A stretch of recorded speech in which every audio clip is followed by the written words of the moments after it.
자, 오늘 설교의 제목이 뭔가요? 교회란 그랬습니다. 맞습니다. 교회란 우리가 지금 교회에 있죠. 그러면 도대체 사람들이 교회란 뭡니까? 이렇게 물어보면 여러분들이 뭐라고 대답을 하실 수 있을까요? 네. 어? 네. 네. 그러면 성경은 교회를 뭐라고 얘기하나 이제 살펴보려고 합니다. 성경 이제 구약이 39권, 신약이 27권이죠. 신약 27권의 책 가운데 가장 많은 책을 쓴 사람이 누군가요? 바울입니다. 바울.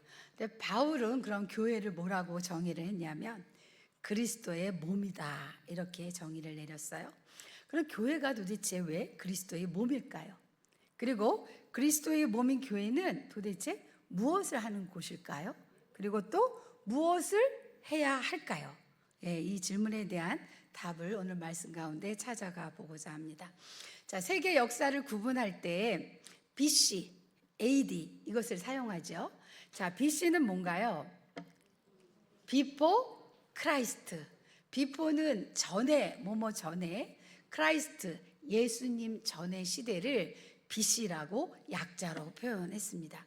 그러면 이제 또 AD라는 것은 뭐냐면, 자, AD에서 A는 아노미, 아노, 그 다음에 D는 도민입니다. 자, 아노는 한 해, 두 해 할 때 그 해를 얘기하는 거고요. 도미니는 그리스도를 말합니다. 그러니까 그리스도가 태어난 해, 그 이후의 시대를 AD라는 약자로 사용을 합니다. 그러니까 BC, AD 두 가지의 공통점은 뭔가요? 둘 다 예수님의 탄생을 기준으로 하고 있다는 얘기입니다. 이 말은 무슨 뜻이냐면 역사의 중심에 예수 그리스도의 탄생이 있다는 것을 나타냅니다. 그런데 코로나 이후에 이상한 얘기가 있어요. 이제 사회학자들이 이 역사적 시대 구분을 BC, AC로 나눠야 된다 그랬습니다. 그럼 이 BC, AC는 뭔가 하면 B는 before 똑같습니다. 전에, C는 코로나입니다. 코로나 이전 시대와 AC, after 코로나, 코로나 이후의 시대로 나눠야 된다 이렇게 얘기하는 거죠. 그러니까 이 주장의 핵심은 뭐냐면 코로나를 역사의 분기점으로 놔야 한다는 것입니다.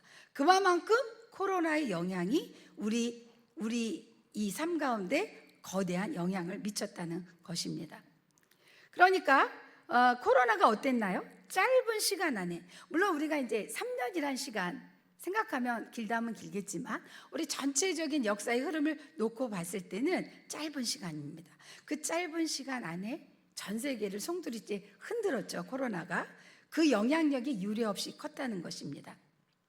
또한 전문가들은 뭐라고 얘기하냐면 이 코로나로 인해 변한 모든 것이 일시적인 것이 아니라 지속될 것이다 이렇게 전망을 하죠.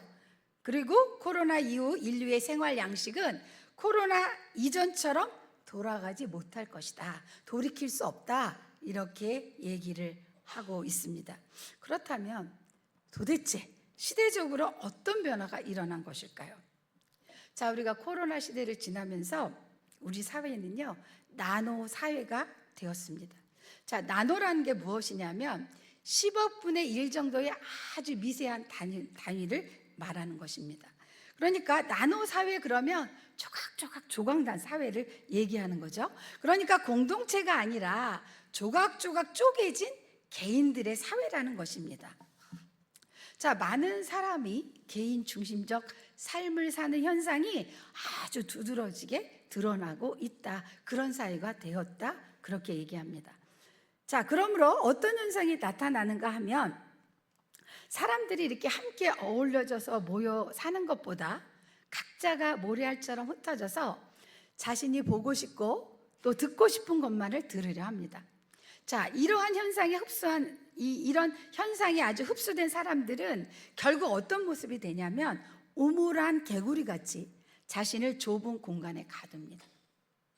그렇다면 이러한 현상이 우리 신앙인과는 무관한 거냐는 거죠. 아니란 것입니다.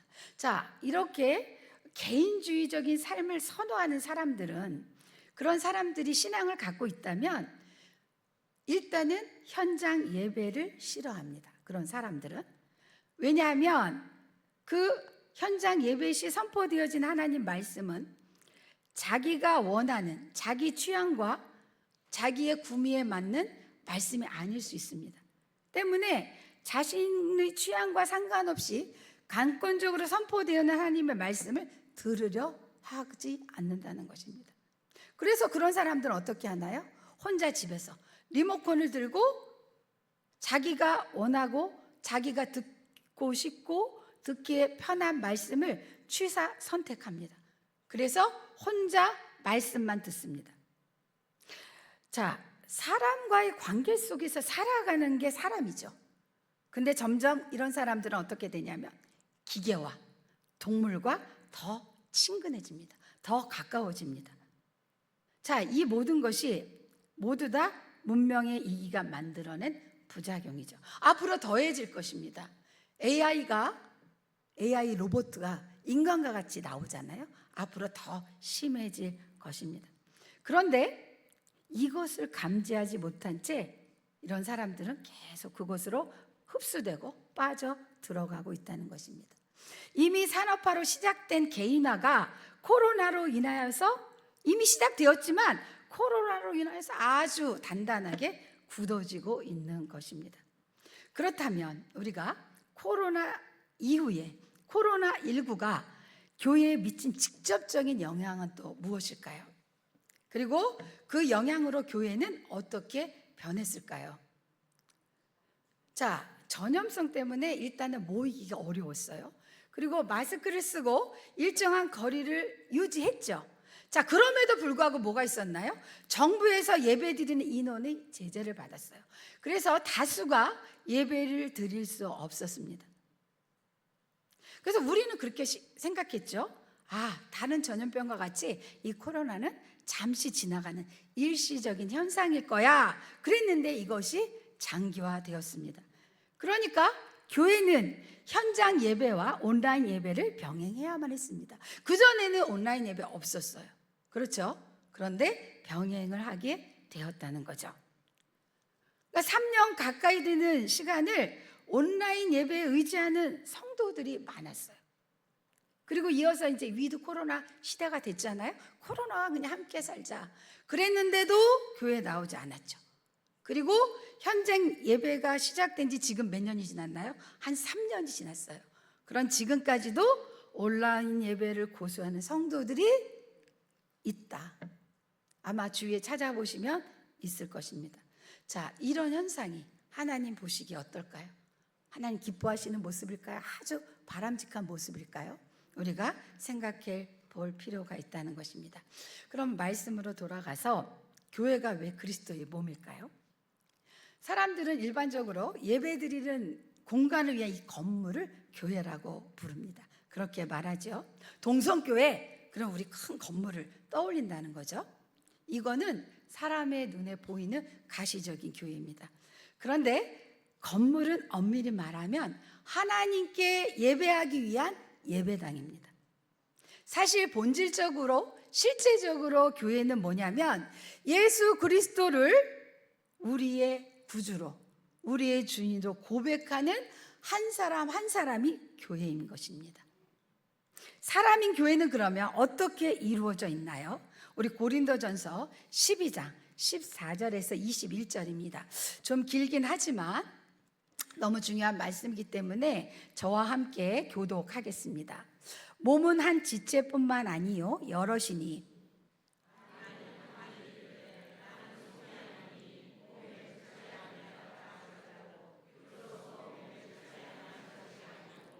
또 귀가 이르되 나는 눈이 아니니 몸에 붙지 아니하였다 할지라도 이로써 몸에 붙지 아니한 것이 아니니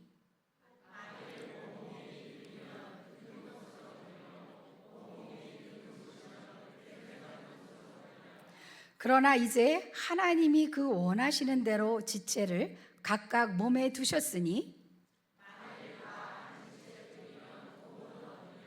이제 지체는 많으나 몸은 하나라. 너를 쓸 데가 없다 하거나 또한 머리가 발더러 내가 너를 쓸 데가 없다 하지 못하리라. 이것은 하나님의 말씀이죠. 자, 이 말씀이 무엇을 의미하나요? 자, 각각의 교회인, 우리 한 명 한 명이 교회죠. 교회인 지체가 모여서 하나의 교회를 만드는데 어떤 지체가 더 쓸데없다 말할 수 없다는 것입니다.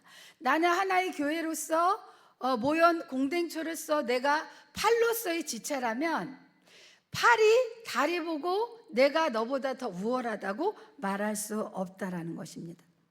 각각의 지체마다 역할이 있습니다. 그리고 어떤 각 지체에 문제가 생기면 몸 전체가 문제라는 것입니다. 그러니까 각각이면서 하나라는 것이죠. 자, 손가락에 작은 가시 하나가 박혔어요. 그러면 손가락만 아픈가요? 우리의 온몸이 다 이 아픔을 느끼는 것입니다. 자, 바울은요, 골로새서 1장 18절에 예수님을 교회의 머리라고 했습니다. 그리고 지금 오늘 읽은 말씀 고린도서 12장 27절에 뭐라고 말씀하냐면 너희는 그리스도의 몸이요 지체의 각 부분이라 그랬어요. 우리는 그리스도의 몸이고 또 몸 가운데 각 지체다, 그렇게 말하고 있는 것이죠.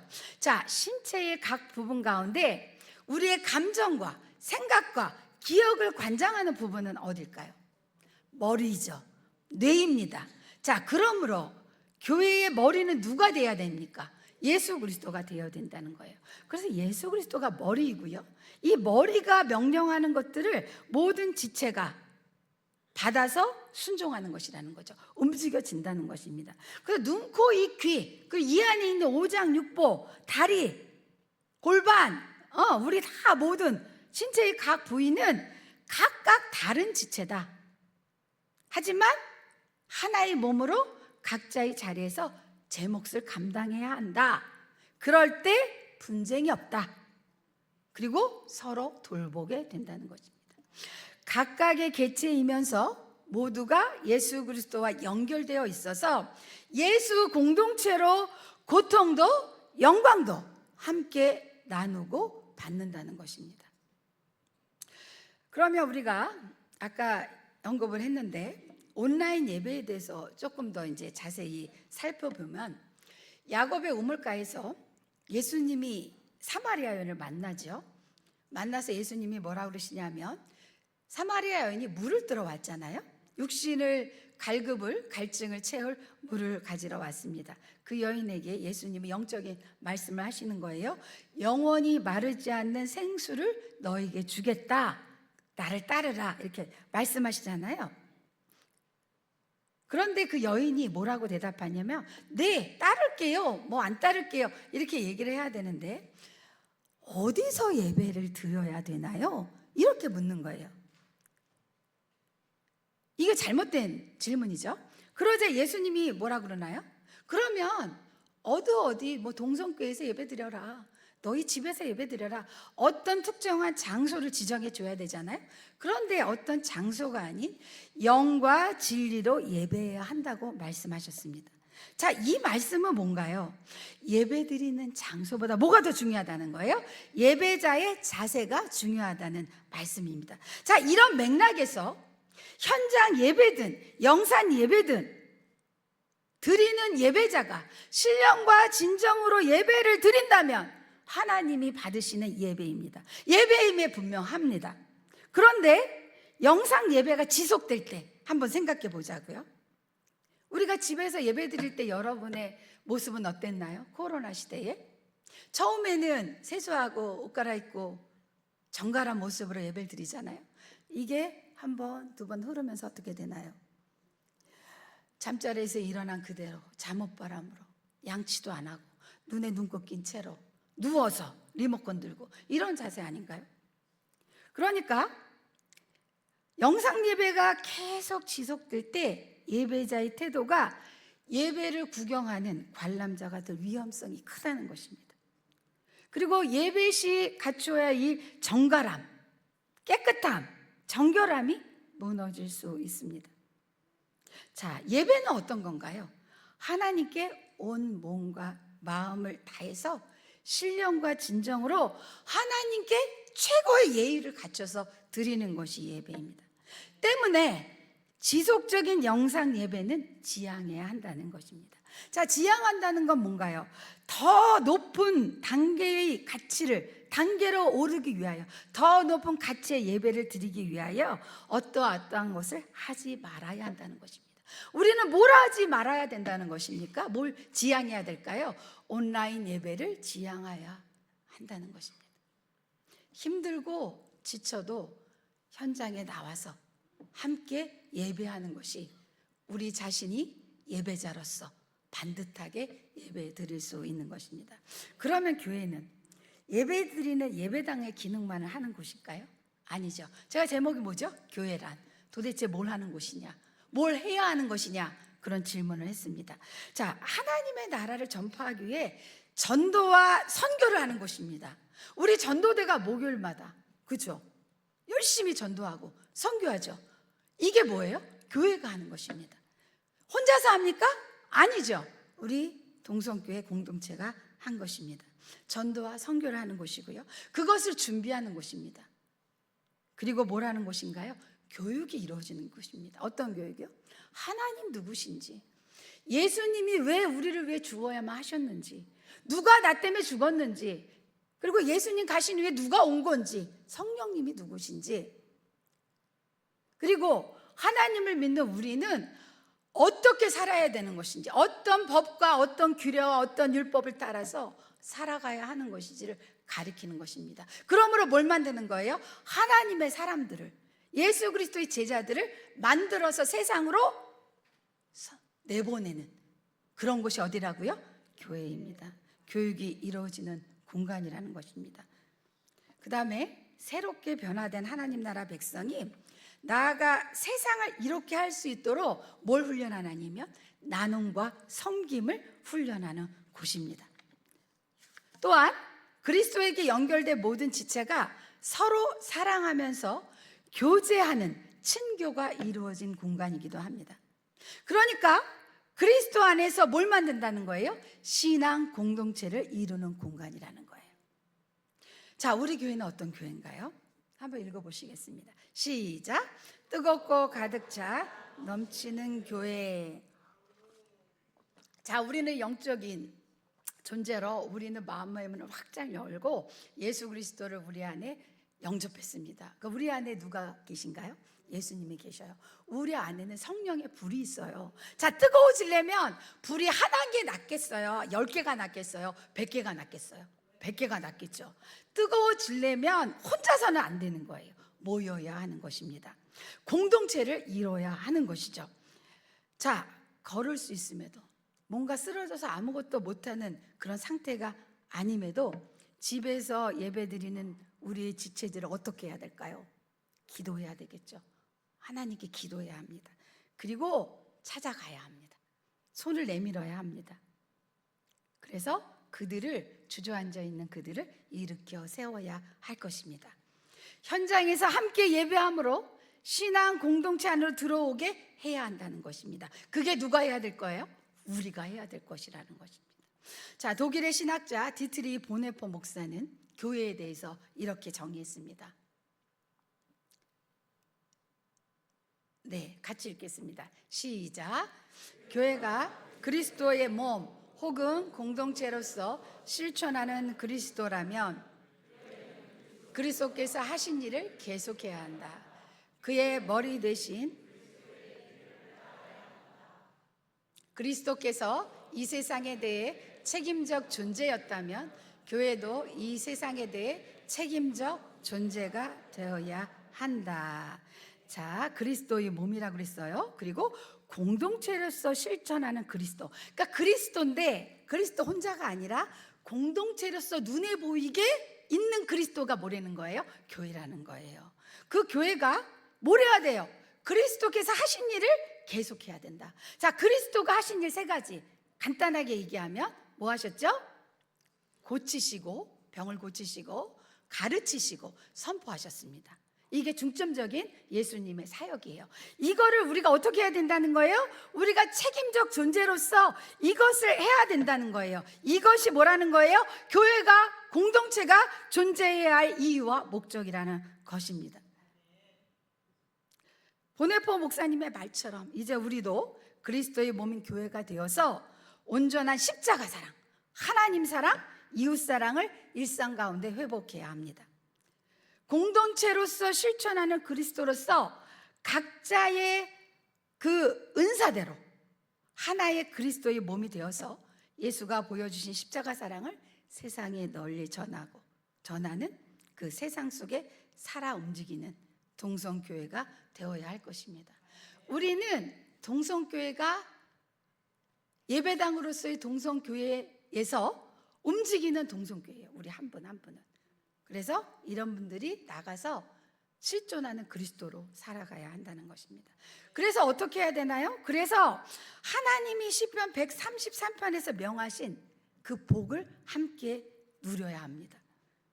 그 133편에 복을 어디서 내린다고 했냐면 시온에서 내린다고 그랬어요. 시온은 어디를 얘기하나요? 지금의 교회를 얘기합니다. 자, 시편 133편 1절에서 3절을 함께 읽고 오늘 말씀을 마치고자 합니다. 같이 읽겠습니다. 형제가 연합하여 동거함이 어찌 그리 선하고 아름다운고, 머리에 있는 보배로운 기름이 수염 아론의 수염에 흘러서 그의 옷깃까지 내린 같고, 헐몬의 이슬이 시온의 산들에 내린 같도다. 거기서 여호와께서 복을 명령하셨나니 곧 영생이니라. 헐몬의 이슬이 시온의 산들에 내린 같도다. 이슬이 시온, 우리 교회에 내린 같도다. 거기서 여호와께서 뭐를 명하셔요? 복을 명하셨나니, 그 복이 뭐예요? 영생이니라. 그래서 우리 동성교회에 들어와는 모든 지체들은 영생을 얻는 복을 다 누리는 은혜가 있기 바랍니다. 기도하시겠습니다. 고맙고 감사하신 하나님 아버지, 은혜를 감사합니다.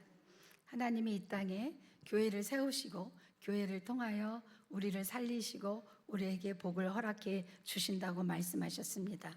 그 말씀에 우리가 순종하여서 우리가 정말로 혼자가 아닌, 우리가 다 함께 각각의 교회가 하나의 공동체를 이뤄서 우리 동성 공동체가, 교회 공동체가 정말로 실존하는 예수 그리스도가 될 수 있도록, 그리하여서 세상 가운데 예수 그리스도의 복음을 만방에 선포하고 또 그 복음 선포로 인하여서 많은 사람이 영생을 얻는 은혜가 이 땅 가운데 있게 하여 주옵소서. 모든 것 주님께 감사드리며 예수님 이름으로 기도합니다. 네, 교회를